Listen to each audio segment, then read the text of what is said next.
Bangladesh wants India to extradite former Prime Minister Sheikh Hasina for crimes against humanity and other offences. She fled in August after a popular uprising ended her 15-year rule. So, what are the chances that she'll face justice back home? This is Inside Story.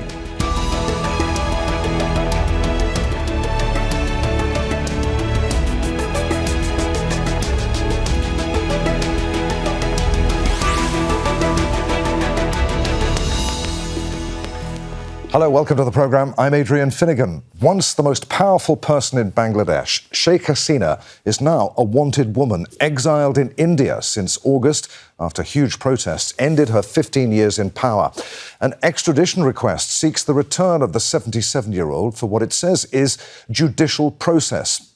She faces numerous charges, including crimes against humanity and genocide and murder, all of which she denies. Thousands were killed or injured in a crackdown before she fled. Many were left with life-changing injuries, including blindness. Widespread corruption and human rights abuses, including forced disappearances and detention, occurred during her rule. Her son has leapt to her defence on Facebook, saying that the extradition request is part of a witch hunt and that hundreds of her loyalists have been killed since she was ousted. Meanwhile, Human Rights Watch says that foreign governments will continue to shelter her, along with her former cabinet ministers, unless Bangladesh abolishes the death penalty. So, what might happen next? And what are the consequences, whatever unfolds, for both Bangladesh and India? We'll discuss all of that with our guests shortly, but first a report from Sarah Gill.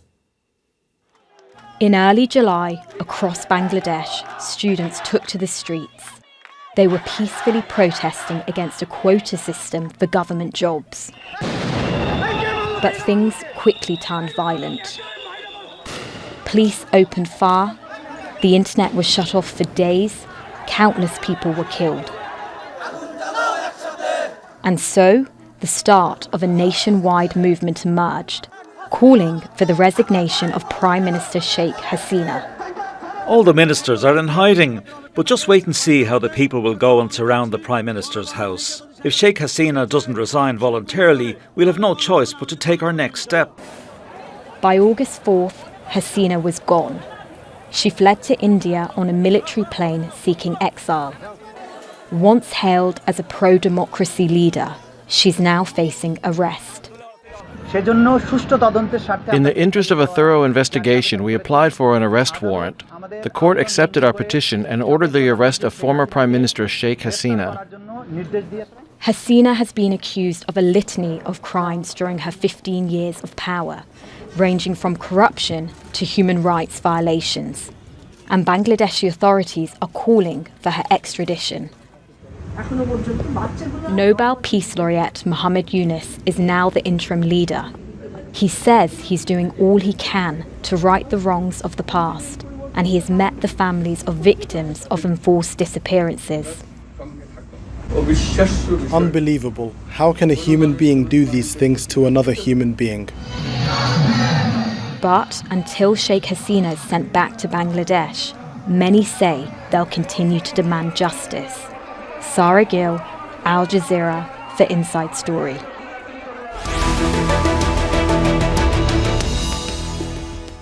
Let's bring in our guests. Sohela Nazneen is a senior research fellow at the Institute of Development Studies at the University of Sussex. She joins us from Dhaka.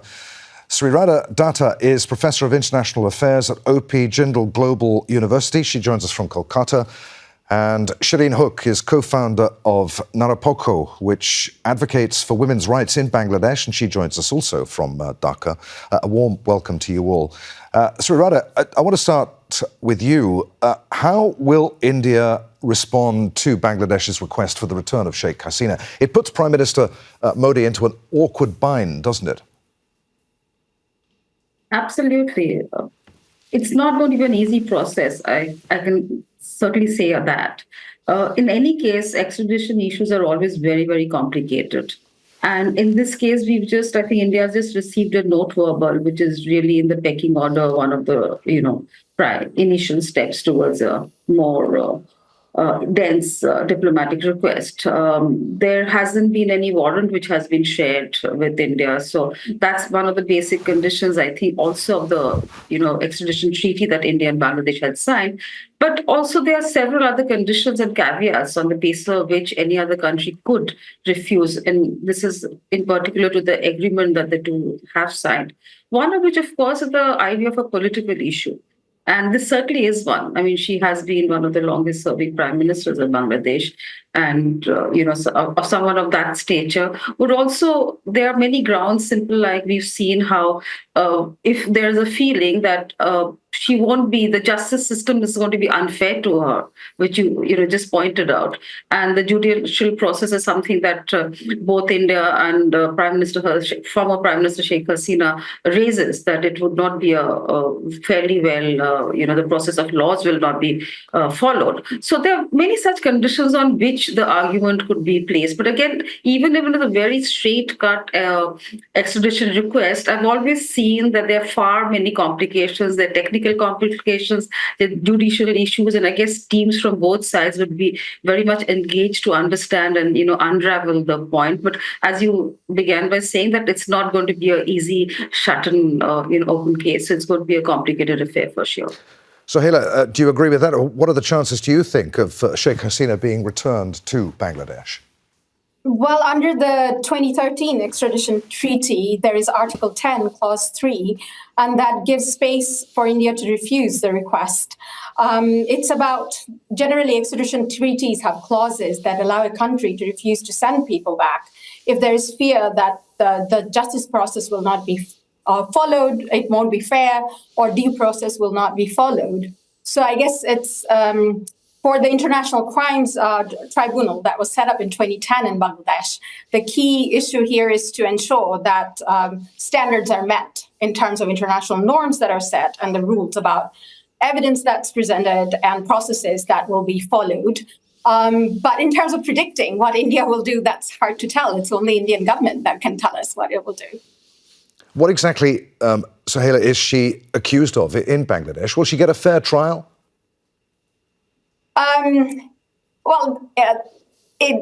It is up to the International Crimes Tribunal to ensure that processes are set and followed.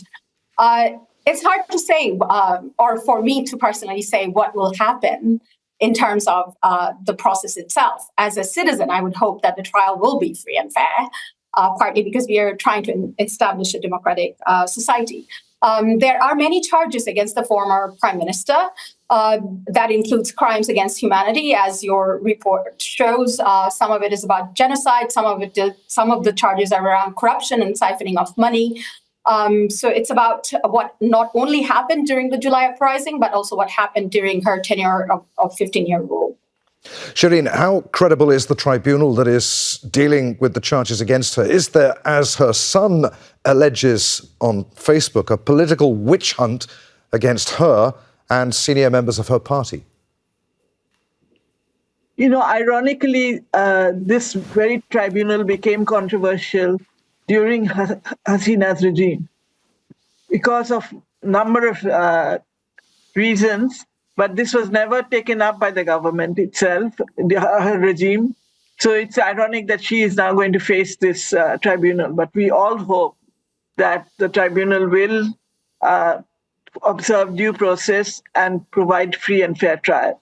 But it is uncertain. On the other hand, I don't agree with the political witch hunt language, because one of the things we saw when the tribunal became controversial in 2013 or 14, I can't remember, is that we had an uprising of young people and political supporters of the regime in what was called the Shahbag Square. And that was actually calling for blood. We have not seen any such thing happen here. There's no big gatherings calling for blood or vengeance. So I hope that it will be different. I hope it will be different, and that India will, in fact, abide by the extradition request, as it had done in the past.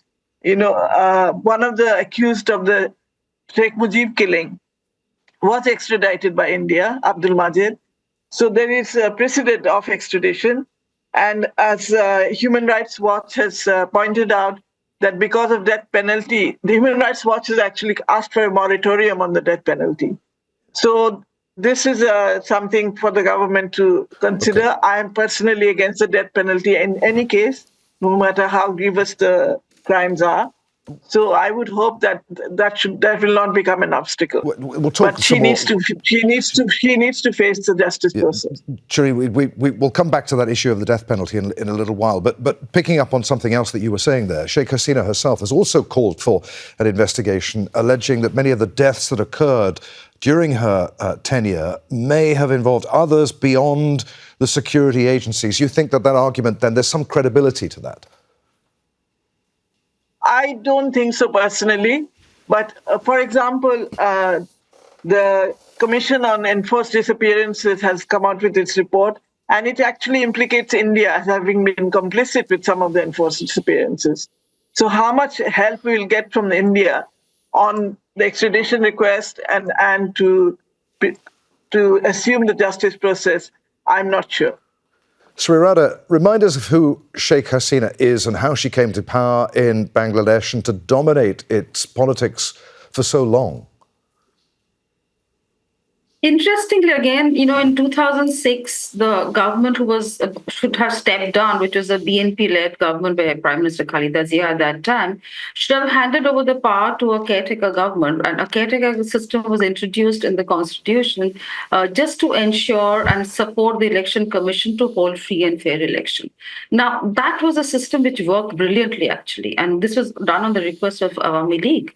But unfortunately, every political leader tried to tweak it, and so did BNP. And that was a time when the system kind of collapsed, and we saw caretaker government who took over for almost a little less than 2 years. But it was a caretaker government that certainly had the backing of the army. So finally, election which should have been held in end of 2006 finally got held in December 2008, and Sheikh Hasina came to power with the largest majority that you'd ever seen, with the highest voters turnout on the streets of Bangladesh. So when she took over in January, clearly almost the entire nation was rooting for her.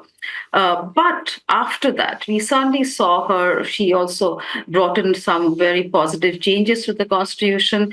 But she took away the caretaker government, saying that the government now was in a position to hold free and fair election, and we will, then move out with it. Which, of course, she had put a commission in place, committee to examine it, who had suggested that the government is not in a place to hold election for the next 2 terms, maybe. They will then get the hang of holding free and fair election. But, of course, she didn't take in that, suggestion, and she decided to do away with it. That is when the problem started unraveling. So 2014, the opposition party led by BNP refused to participate in the elections, saying that it cannot be free and fair under a government like Awami League. And in Bangladesh, the divisiveness is really, really deep.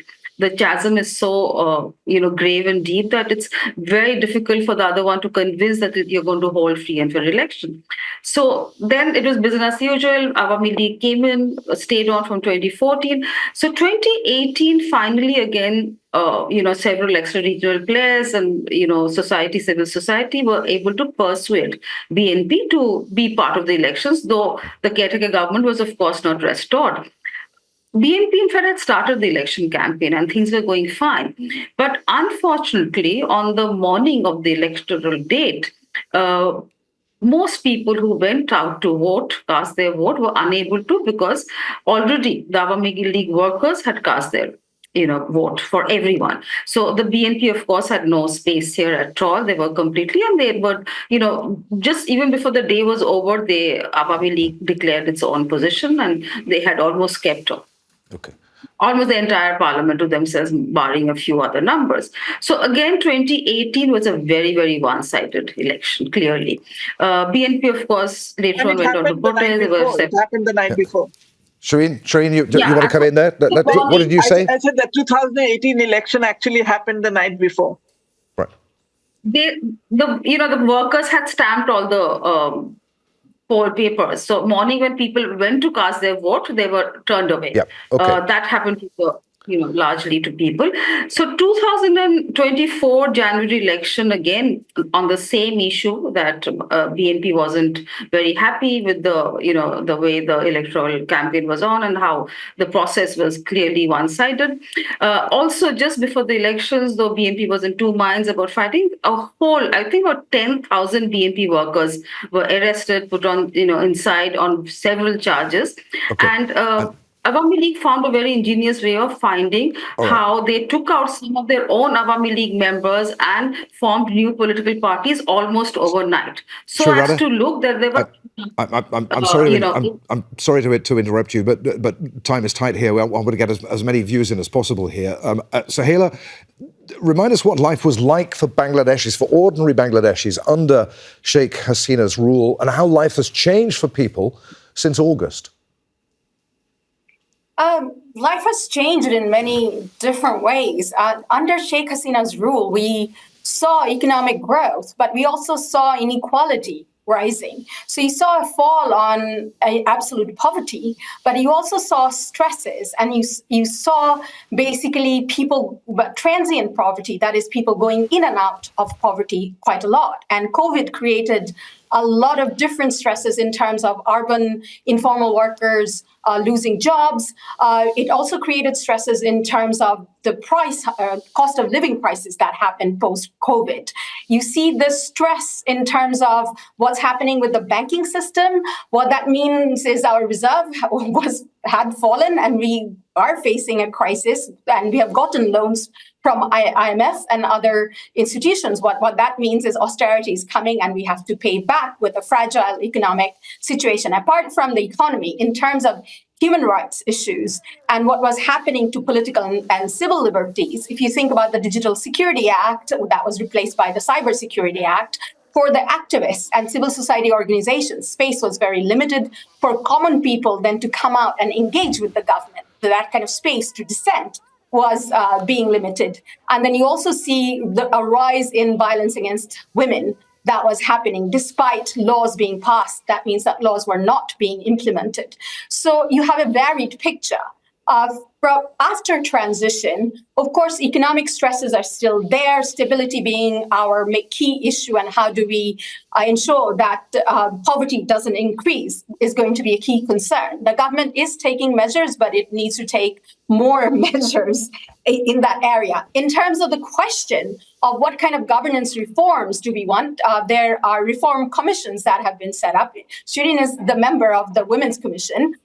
They are looking at different issues and trying to think through what are the key steps that need to be taken. But the list is very long in terms of what you do to bring about rule of law, but also around justice and accountability in terms of the issues that we are touching on now. So the challenge is, what will you prioritize, and ensuring that people get to talk about things. The big change is people are speaking out, and they're speaking out without fear of state reprisal. That is the biggest change. Shireen, what do you think ordinary Bangladeshis want to happen now as they struggle with a high cost of living? How important to people are things like justice and accountability? And can the interim government meet the expectations of the people? What should be dealt with now, and what should be left for an elected government to deal with? The high cost of living is indeed a big concern, and that is causing a lot of unhappiness, especially food grains and other food items, the prices of other food items. But I think the issue of reforms is also very high on the agenda, and reforms will take time. It will not happen overnight. The commissions will submit their reform proposals. They have been given 90 days. My commission has started late, so it will be probably February when we submit our recommendations. But ultimately, it is the next elected government that has to carry out the reforms. So this is a question as to how much can be achieved during the interim government period. We are not even sure what is the duration of the interim government period, but it is at least till the end of next year. Sreeradha, so we'll have to wait and see. Okay. Sreeradha, what was India's role in keeping Sheikh Hasina in power, and what were its motivations for doing so? And how have relations between India and Bangladesh changed since August, for better or worse? It's certainly not changed for better because Sheikh Hasina and Awami League has always worked very well with India. And ever since this 2009 January, when she took over, the one thing that she addressed very robustly was India's security concerns. We have seen in the past how some governments in Bangladesh, both non-state actors and state actors, have often used anti-India, threat and security of various sorts, including allowing others to find space in Bangladeshi soil to carry out anti-India activities. So this was something that Sheikh Hasina addressed very comprehensively, and that was the beginning of the kind of a comprehensive relationship that the two developed in terms of a partnership, in terms of cross-border facilities, a variety of sectors that they were working on together. And of course, as I said, there's a historical relationship, right from Mujibur Rahman. And despite the fact that the BNP has been an opposition and has also been the government, we've always seen that India and BNP could never find the rhythm together. There was one particular phase India was trying to look at energy, look at various other trade deals, which never really worked out well. So we've gone with the traditional player who's been very supportive for us. So for the last 15 years, while these domestic issues were being brought out and many were noticing, India of course was very happy with the way bilaterally the relationship was progressing, and there is absolutely no doubt in anybody's mind whether issues of transit, several other issues which no other government had ever addressed or were able to fulfill, was done by this government. While there has been a kind of a popular perception that much of the agreements has worked in India's favor, I actually quite strongly refute that, because several of the agreements has, including cross-border facilities, transit, has worked both ways. So both, and India was issuing the highest number of visas in the global world to Bangladeshis on medical tourism and other tourism. So there was a kind of a interdependence which was growing. Clearly, all of that broke from 5th August. And so in India's view, interim government, of course, is an extra-constitutional body. Right. And clearly, haven't been able to pick up that kind of a rhythm in this short term. Sohela, what role did Bangladesh's army play in keeping Sheikh Hasina in power and in her eventual downfall? And what's it going to take for people in Bangladesh to trust the security forces again? Let me clarify there. It's not necessarily Bangladesh's army. I think you're talking about the role of the police and the Rapid Action Battalion during the July protests, right? So yes. In a sense, the police and Rapid Action Battalion was used to repress the protesters. They have been used before. And there have been concerns around the politicization of these forces and how they're used to repress opponents. So post-transition, what we have seen is, of course, changes within these forces in terms of transfers, changes of top officials. But what we have also seen is a discussion on how do you reform these agencies. We have also seen in the past few weeks the new heads of these agencies apologizing for past actions. This is something that has not happened before, but it requires substantial reform. So it's not just there were discussions around changes in uniform, then thinking about institutional changes in terms of salary and how do you institutionalize certain rules within these agencies. But it needs to go beyond that in terms of not just publicly acknowledging about past actions, but there are questions about officials who are responsible for specific actions and what happens around that. So there has to be some form, I guess, of truth and reconciliation in a sense. And also there are demands among the public about measures taken against those who are responsible for specific actions and investigations. So we are yet to see what happens. And Shireen, coming back to the point you made earlier about the death penalty, Bangladesh wants India to extradite Sheikh Hasina for crimes against humanity. But as Human Rights Watch has said, any foreign government that is sheltering Sheikh Hasina will be unwilling to return her to face trial as long as the death penalty remains in place. Should Bangladesh abolish it, issue a moratorium and guarantee a fair trial? I am against the death penalty per se, not just a moratorium.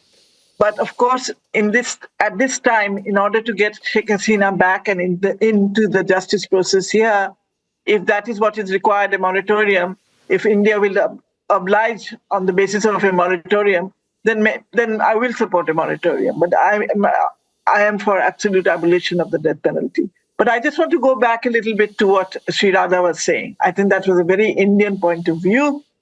The public perception here is that what Hasina provided India was very one-sided. We have border killings frequently that India has done nothing about. There's a lot of anger about that. Then on the whole issue of transit and transshipment, it's for twopence, absolutely. India has transit and transshipment through Bangladesh to its eastern states, to the 7 eastern states, which has reduced India's costs heavily from having to go all over from the top in Assam. But what we have gotten in return is nothing, almost nothing. And so this is something that makes people very angry. The same thing has happened with the Feni River, water being taken out of the Feni River. So there is a lot of unhappiness about the one-sided relationship that Hasina facilitated, where Bangladesh just gave and gave and gave, but got nothing in return from India. So I would not understate that. So I would basically say that that anger has resurfaced. Okay. Because not only Hasina, many Army League leaders have found shelter in India right now. One final question to Sohela. Are Bangladeshis at least, there's a lot of anger, as Shireen was saying, but are Bangladeshis at least more hopeful now for the future? What is the mood of the people right now? The mood is cautiously optimistic. We know that there are lots of challenges, and these challenges are not easy. You have economic challenges, you have the challenge of reform. You heard from Shireen that obviously it will take time. There is optimism around the fact that we are able to say what we think. And also we trust, people generally trust the interim government in terms of their personal integrity, but also that reform commissions will do a good job. But there are also expectations from the interim government in terms of what it prioritizes. And also you need dialogue among different groups in the society as to what to prioritize when, and engagement of citizens at different levels. It's about whether we are able to hold those dialogues and have a transparent process, because democracy is not just about formal rules and elections. It's about having those dialogues across differences and whether we sustain those norms and have patience. That's where our challenge lies, but we are hopeful. And that is where we must end it. Many thanks indeed to you all. Sohela, Nazneen, Sreeradha, Datta and Shireen Huq. And thank you for watching. You can see the programme again at any time by going to the website at aljazeera.com. For further discussion, join us at our Facebook page. You'll find that at facebook.com/AJ Inside Story. And of course, you can join this conversation on X. Our handle there is at AJ Inside Story. From me, Adrian Finighan, and the team here in Doha. I'll see you again. Bye for now.